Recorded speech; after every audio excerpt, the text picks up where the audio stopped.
Hello guys, आप लोग का स्वागत है आपके अपनी यूट्यूब चैनल टॉपर्स इन पर। तो सभी को गुड मॉर्निंग। डेली की तरह हम लोग आज भी मॉर्निंग अपडेट लेकर आए हैं। कौन कौन से न्यूज़पेपर में कौन कौन सी इंपॉर्टेंट न्यूज़ निकल कर आई है, उन सारी न्यूज़ को हम लोग डिस्कस करेंगे। लेकिन अगर आप चैनल पर नए हो तो सबसे पहले आप चैनल को जो है सब्सक्राइब कर लीजिए और बेल आइकन को जरूर दबा लीजिए। ठीक है, तो चलिए हम लोग वीडियो को स्टार्ट करते हैं।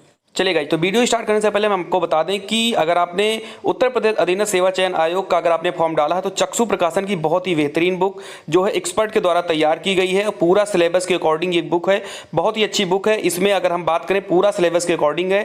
और यहाँ पर अगर मैं बात करूँ तो ये बुक जो है आपको हर एक बुक की दुकान पर आपको ऑनलाइन अगर लेना है तो लिंक डिस्क्रिप्शन बॉक्स में है। मोबाइल नंबर भी नीचे, आप कॉल कर भी ऑर्डर कर सकते हो। और इसमें खास बात यह है कि इसमें जो है क्वेश्चंस के साथ साथ बहुत ही बेहतरीन तरीके से इसमें एक्सप्लेनेशन भी दिया गया है। हर एक क्वेश्चन का कितने तरीके से क्वेश्चन बन सकते हैं, हर एक चीज है। तो जाकर आप इसको परचेज कर लीजिए। चलिए गाइस, तो आज जो है सबसे पहली न्यूज़ जो है अमर उजाला न्यूज़पेपर में निकली है। सारी की सारी न्यूज़ आज के न्यूज़पेपर की हैं, तो आपको मैं डेट नहीं बताऊंगा बार बार, बस ये बता देता हूँ कौन सा पेपर है। तो अमर उजाला का पेपर है और प्रयागराज में न्यूज़ छपी हुई है कि द्वितीय वर्ष वाले भी प्रमोट पर अंक निर्धारण में पेच। अब देखिए लिखा क्या है इसमें, इलाहाबाद विश्वविद्यालय एवं संगठन महाविद्यालयों के स्नातक तृतीय वर्ष के छात्र छात्रों को प्रमोट कर इनका रिजल्ट भी जारी कर दिया गया है। कल बहुत सारे बच्चे बता रहे थे कि नहीं सर ये नहीं है वो नहीं है, बहुत सारी चीज़ें कल बताया, क्योंकि कल भी प्रयागराज वालों पर मैंने जो है सुबह सुबह मैंने न्यूज़ दी थी। कुछ बच्चों ने कहा कि नहीं सर ऐसा भी नहीं है, फाइनल ईयर को प्रमोट नहीं किया गया है, लेकिन ऐसी बात नहीं, प्रमोट कर दिया गया है। क्योंकि कल के न्यूज़पेपर में भी था और आज के न्यूज़पेपर में भी है कि तृतीय वर्ष के छात्र छात्रों को प्रमोट कर उनका रिजल्ट भी जारी कर दिया गया है। और द्वितीय वर्ष के विद्यार्थियों को भी तृतीय वर्ष के में प्रमोट किया गया, लेकिन तृतीय वर्ष में प्रमोट किए गए छात्रों के अंक निर्धारण में पेच फंसेगा। तृतीय वर्ष में जाने के बाद अगले साल इनकी परीक्षा होगी। अब तक इनके पास 3 विषय थे, लेकिन अंतिम वर्ष के पाठ्यक्रम में 2 विषय ही होते हैं। ये बिल्कुल सही बात है, क्योंकि आप लोग जब ग्रेजुएशन करते हो तो आपको फर्स्ट ईयर और सेकंड ईयर में 3-3 सब्जेक्ट देखने को मिलता है, लेकिन फाइनल ईयर में आपको सिर्फ 2 सब्जेक्ट मिलता है। जैसा कि प्रयागराज में बात करें तो इन्होंने फाइनल ईयर वाले बच्चों को भी प्रमोट कर दिया और रिजल्ट भी जारी कर दिया, साथ ही सेकंड ईयर बच्चों को भी प्रमोट कर थर्ड ईयर में इन्होंने भेज दिया। तो अब यही चीज़ कर रहे हैं कि सेकंड ईयर में इन बच्चों के पास 3 सब्जेक्ट होते हैं, जबकि फाइनल ईयर में इनके पास 2 सब्जेक्ट होंगे। तो इन तीनों सब्जेक्ट के अंकों का मूल्यांकन कैसे होगा, ये चीज़ यहाँ पर बताया गया था। फिर यहाँ पर लिखा, अगले साल तृतीय वर्ष की परीक्षा के बाद 2 विषयों में मिले अंकों के आधार पर स्नातक प्रथम एवं द्वितीय वर्ष के अंकों के निर्धारण किस आधार पर होगा, इसको लेकर असमंजस की स्थिति बनी हुई है। कोविड के मद्देनजर इलाहाबाद विश्वविद्यालय प्रशासन ने इस साल स्नातक द्वितीय एवं तृतीय वर्ष के विद्यार्थियों को बिना परीक्षा प्रमोट करने का निर्णय लिया। वहीं पिछले वर्ष स्नातक प्रथम एवं द्वितीय वर्ष के विद्यार्थी प्रमोट किए गए थे। इस साल तृतीय वर्ष के छात्रों की मार्कशीट तो जारी हो गई, क्योंकि उन्होंने प्रथम वर्ष की परीक्षा दी थी। इसी आधार पर द्वितीय एवं तृतीय वर्ष के अंकों का निर्धारण किया गया। तो ये सारी चीज़ें हैं और इनमें दिक्कत भी है। तो अगर आपको ये न्यूज़ देखनी है, अगर आप इसी यूनिवर्सिटी के हो तो आप इस न्यूज़ का आप स्क्रीनशॉट ले लीजिए और अच्छे से आप इसको पढ़ सकते हो। ठीक है, तो यही सारी दिक्कतें आ रही हैं और ये इसी यूनिवर्सिटी में, बहुत सारी यूनिवर्सिटी में ये दिक्कतें आ रही हैं। चलिए बढ़ते हैं हम लोग अपनी अगली न्यूज़ की तरफ। यूपी पीएससी सहायक अभियंता के सैकड़ों पद पर जल्द भर्ती की तैयारी।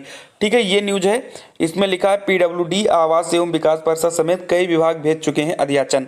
सरकारी विभागों में सहायक अभियंता के सैकड़ों पद खाली हैं और ज़्यादातर विभाग उत्तर प्रदेश लोक सेवा आयोग को पदों का अध्याचन भी भेज चुके हैं। हालांकि आयोग ने रिक्त पदों पर भर्ती का प्रक्रिया अभी शुरू नहीं की है और न ही अपनी संशोधित कैलेंडर में इस भर्ती परीक्षा को शामिल किया है, लेकिन उम्मीद है कि आयोग जल्दी सहायक अभियंता के पदों पर भर्ती के लिए विज्ञापन जारी कर देगा। पिछला विज्ञापन 2 साल पहले 2019 में जारी किया गया था। अभ्यर्थियों को अब रिक्त पदों पर भर्ती शुरू करने का इंतजार है। अभ्यर्थियों ने सूचना का अधिकार अधिनियम 2005 के तहत कुछ विभागों से रिक्त पदों के बारे में जानकारी मांगी थी। लोक निर्माण विभाग ने जवाब दिया कि विभाग में सहायक अभियंता के वर्ष 2020-21 तक 144 पद खाली हैं। 144 पदों पर चयन के लिए अध्याचन शासन उत्तर प्रदेश लोक सेवा आयोग को भेजा जा चुका है। वहीं उत्तर प्रदेश आवास एवं विकास परिषद की ओर से सूचना का अधिकार अधिनियम के तहत जानकारी दी गई कि परिषद में सहायक अभियंता के 76 रिक्त पदों पर भर्ती के लिए अध्याचन उत्तर प्रदेश लोक सेवा।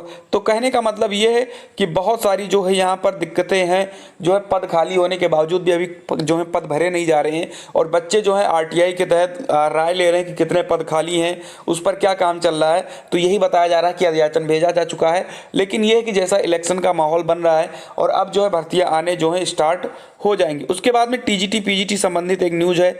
लिखा है टीजीटी पीजीटी की परीक्षा जल्द कराने की मांग।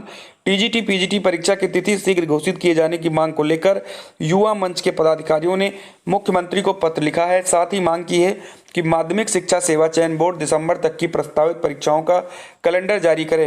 पदाधिकारियों का कहना है कि बोर्ड वर्ष की 2016 की भर्ती प्रक्रिया भी अब तक पूरी नहीं कर सका है। 5 साल बाद नया विज्ञापन जारी किया, लेकिन परीक्षा तिथि घोषित नहीं की गई। युवा मंच के अध्यक्ष अनिल सिंह ने पत्र के माध्यम से मांग की है कि बोर्ड अगस्त या सितंबर की परीक्षा आयोजित करे। यानी कि ये मांग की गई है कि जो परीक्षाएं टीजीटी और पीजीटी की, वो या तो अगस्त में या तो सितंबर में इनकी परीक्षाएं शुरू कर दी जाए। चलिए बढ़ते हम लोग अपनी अगली न्यूज की तरफ। अगली न्यूज जो है AKTU से संबंधित न्यूज है। सबसे पहले तो अगर आप लोगों को लग रहा है कि इस चैनल पर आपको सही जानकारी दी जाती है और हाँ सारी जानकारी ढूंढ कर लाई जाती है, जो एक बहुत मुश्किल काम होता है, तो आप चैनल को जरूर सब्सक्राइब करें। ये हमारी रिक्वेस्ट है आप सभी लोगों से। चलिए बढ़ते हैं अगली न्यूज पर। AKTU तेज हुआ कैंसिल द एग्जाम अभियान। शासन की ओर से तकनीकी शिक्षण संस्थानों में परीक्षा का निर्णय लिए जाने के बाद सोशल मीडिया पर अभ्यर्थी परीक्षा के आयोजन न किए जाने के लिए तरह तरह की दिक्कत बताकर परीक्षा स्थगित करने की मांग कर रहे हैं। इसके साथ ही सोशल मीडिया पर उनका कैंसिल द एग्जाम अभियान भी तेज हो गया है। केंद्र और प्रदेश सरकार ने इंटर की परीक्षाएं टालने का निर्णय लिया है। साथ ही सामान्य विश्वविद्यालय में भी ज़्यादातर जगह UG PG फाइनल ईयर के एग्जाम होने हैं। अन्य ईयर वालों को प्रमोट किया जा रहा है। ऐसे में तकनीकी शिक्षण संस्थानों में परीक्षा का निर्णय विद्यार्थियों को पच नहीं रहा है। वहीं परीक्षा भी सभी वर्ष के विद्यार्थियों की, और वो भी ऑनलाइन। काफ़ी विद्यार्थी जो ग्रामीण क्षेत्रों से संबंधित है वो इसे लेकर भी टेंशन में है कि अगर नेटवर्क की दिक्कत हुई तो क्या होगा। बिल्कुल सही बात है। इसीलिए जो है बच्चे कैंसिल द एग्जाम जैसा एक, या तो सोशल मीडिया पर ये सारी चीज़ें लिख रहे हैं, ट्विटर कंपेनिंग कर रहे हैं, तो ये सारी चीज़ें हैं। और बच्चे कह रहे हैं कि अभी जो है इनमें सारे ईयर का पेपर लेने की बात की जा रही है, और साथ में ये की जा रही है कि गांव के बच्चे जो हैं, यानी कि ऑनलाइन पेपर की बात कर रहे हैं। ऐसे में गांव के बच्चे कैसे देंगे, क्योंकि गांव में इंटरनेट इशू बहुत ज़्यादा होता है। तो यही सारी चीज़ें हैं, और बच्चे जो हैं इसके बारे में सोशल मीडिया पर एक्टिव हैं और कैंसिल द एग्जाम जो है अपना हैशटैग चला रहे हैं। उसके बाद में जो है AKTU से अगली न्यूज है कि 18 तक ऑड सेमेस्टर के सभी परिणाम। प्राविधिक शिक्षा विभाग के सचिव की ओर से जुलाई माह में अंतिम वर्ष व अन्य सेमेस्टर की परीक्षाएं कराने की घोषणा के बाद अब्दुल कलाम प्राविधिक विश्वविद्यालय ने परीक्षाओं की तैयारी शुरू कर दी है। हालांकि अभी तक परीक्षाओं के संबंध AKTU की ओर से कोई आधिकारिक बयान नहीं आया है। माना जा रहा है कि सोमवार शाम परीक्षाओं के संबंध में गाइडलाइन विभाग जारी कर सकता है। यानी आज शाम तक जो है AKTU जो है गाइडलाइन जारी कर सकता है, और आपको इस चैनल के माध्यम से बता भी दिया जाएगा जो भी गाइडलाइन आएगी, घबराना नहीं है। उसके बाद परीक्षा तिथियों की घोषणा कर दी जाएगी। पूर्व परीक्षाएं मई माह में प्रस्तावित थी, जो कोरोना महामारी की वजह से स्थगित कर दी गई। AKTU में सेमेस्टर प्रणाली में पढ़ाई हो रही है। और सेमेस्टर की सभी परीक्षाएं हो चुकी हैं, जिनके अधिकांश परिणाम जारी कर दिए गए हैं। परिणाम उल्टे क्रम में जारी किए जा रहे हैं। अभी एक तृतीय वर्ष के परिणाम जारी कर दिए गए हैं। 18 जून तक सभी विषयों के परिणाम आ जाएंगे। ऐसे में इवेंट सेमेस्टर की परीक्षाओं की अगर बात किया जाए तो अब AKTU को सिर्फ इवेंट सेमेस्टर की परीक्षाएं आयोजित करनी है, जो माना जा रहा है कि ऑनलाइन मोड पर होंगी।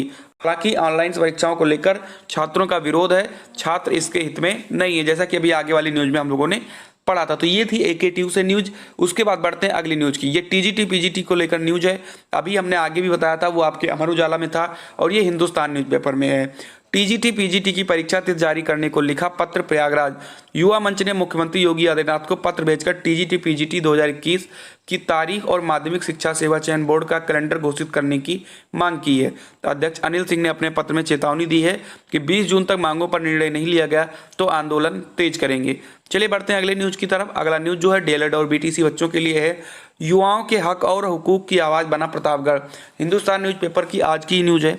लिखा है, यूपी में परिषदीय स्कूल में शिक्षक बनने का सपना देखने वाले लाखों युवाओं के हक और हुकूक की आवाज़ प्रतापगढ़ से निकल रही है। BTC और DLED के प्रशिक्षु हर बार प्रवेश के बाद एक संगठन बनाते हैं ताकि सेमेस्टर परीक्षा समय से कराने से लेकर रिजल्ट घोषित करने या फिर प्राइवेट कॉलेजों की मनमानी वसूली रोकने के लिए आवाज़ बुलंद कर सकें। पिछले 6 साल से अधिकांश संगठनों के अध्यक्ष पड़ोसी जिले प्रतापगढ़ के ही रहते हैं। खास बात यह है कि ये प्रशिक्षु बाकायदा 2 साल के प्रशिक्षण काल के लिए अपने संगठन का अलग अलग नाम से पंजीकरण भी कराते हैं। वर्तमान में DLED संयुक्त प्रशिक्षु मोर्चा संघ 2019 के अध्यक्ष हैदेश्वर नाथ धाम कुंडा निवासी रविकांत द्विवेदी हैं। 2018 बैच ने DLED BTC संयुक्त प्रशिक्षु मोर्चा संघ बनाया है, जिसके अध्यक्ष अभिषेक तिवारी हैं। DLED BTC संयुक्त मोर्चा संघ 2017 बैच के अध्यक्ष जेठवाड़ा प्रतापगढ़ निवासी राहुल यादव थे। ऐसे करके सारे बताया गया है कौन कौन से लोग हैं जो संगठन बनाते हैं, और इन संगठन का मेन काम होता है कि प्राइवेट स्कूल मनमानी फीस न वसूल सकें, साथ ही टाइम से सेमेस्टर परीक्षाएं हो और टाइम से रिजल्ट निकल कर आए। ठीक है, फिलहाल नई भर्ती के लिए एकजुट सभी संगठन, और ये सारे संगठन चाहे 2014 के हो, 15 के हो, 16 के हो, 17 के हो, सारे संगठन एकजुट होकर आ गए हैं। फिर आगे लिखा है प्रयागराज से न्यूज है कि डीएलएड और बीटीसी के विभिन्न संगठन फिलहाल एकजुट होकर नई प्राइमरी शिक्षक भर्ती के लिए अभियान चला रहे हैं। प्रशिक्षुओं का दावा है कि 10 लाख से अधिक प्रशिक्षित युवा ठोकर खा रहे हैं और सरकार वादा करने के बावजूद विज्ञापन जारी नहीं कर रही है। बिल्कुल सही बात है कि बहुत सारे बच्चे हैं, लगभग 12 से 13 लाख सिर्फ डीएलएड के बच्चे हैं जो टीटी पास हैं, ऐसे ही बीएड के बच्चे हैं जो टीटी पास हैं, लेकिन अभी तक सुपर टेट का कहीं भी दूर दूर तक विज्ञापन नहीं आ रहा है। हाँ, पेपर के माध्यम से ये बताया जा रहा है कि बस जल्द ही भर्ती आएगी, और ये जल्द ही सुनते सुनते लगभग 2 साल हो चुके हैं। ठीक है, ये न्यूज़ थी। उसके बाद में अगली न्यूज़ की तरफ हम लोग बढ़ते हैं, देखते हैं अगली न्यूज़ क्या है। चलिए, तो आज जो है इतनी न्यूज़ थी, बस एक न्यूज़ और बची है, उस न्यूज़ को भी बारे में भी हम लोग बात कर लेते हैं। और वो हमारी न्यूज़ है, वो है यूपी टेट नोटिफिकेशन को लेकर। बहुत सारे बच्चे यूपी टेट नोटिफिकेशन को लेकर जो है क्वेश्चन पूछ रहे हैं कि सर ये कब तक आएगी। जैसा कि आप सभी लोगों को पता है कि 15 जून से इसका नोटिफिकेशन आने वाला था, और विभिन्न न्यूज़पेपर में भी ये बार बार आ भी रहा था कि 15 जून होगा, और पीएनपी ने शासन को भेज भी दिया था 15 जून का कार्यक्रम कि सर आप इस पर शासन जो है अपना मोहर लगा दे और 15 जून से हम लोग विज्ञापन स्टार्ट कर दें और फॉर्म भरना शुरू कर दें। लेकिन आज 14 तारीख है और अभी तक जो है शासन ने कोई भी मोहर नहीं लगाई है और ना ही इस प्रस्ताव पर अपनी जो है सहमति जताई है। ऐसे में जो कल नोटिफिकेशन है वो बिल्कुल भी नहीं आने वाला है, कल नोटिफिकेशन नहीं आएगा। हाँ, लेकिन यह है कि आने वाले एक हफ्ते में इसका नोटिफिकेशन आने की पूरी तरीके से संभावना बन रही है। तो ये चीज़ आपको हम बता दें कि कल जो है नोटिफिकेशन आने के चांसेस बहुत कम हो जाते हैं, या ऐसा कहें कि बिल्कुल भी नहीं आने वाले हैं। चलिए, तो यही आज की न्यूज़ थी। अगर न्यूज़ आपको अच्छी लगी हो तो प्लीज़ लाइक कर दीजिए, चैनल को शेयर कर दीजिए थोड़ा सा, और अगर नए हो तो आप सब्सक्राइब जरूर करिए। और अभी अगर कोई न्यूज़ अगर बच रही है किसी भी यूनिवर्सिटी की या किसी भी एजुकेशन संबंधित, तो वो आपको थोड़ी देर में अपडेट करा दी जाएगी। तो मिलते हैं अगली वीडियो में। जय हिंद, जय भारत।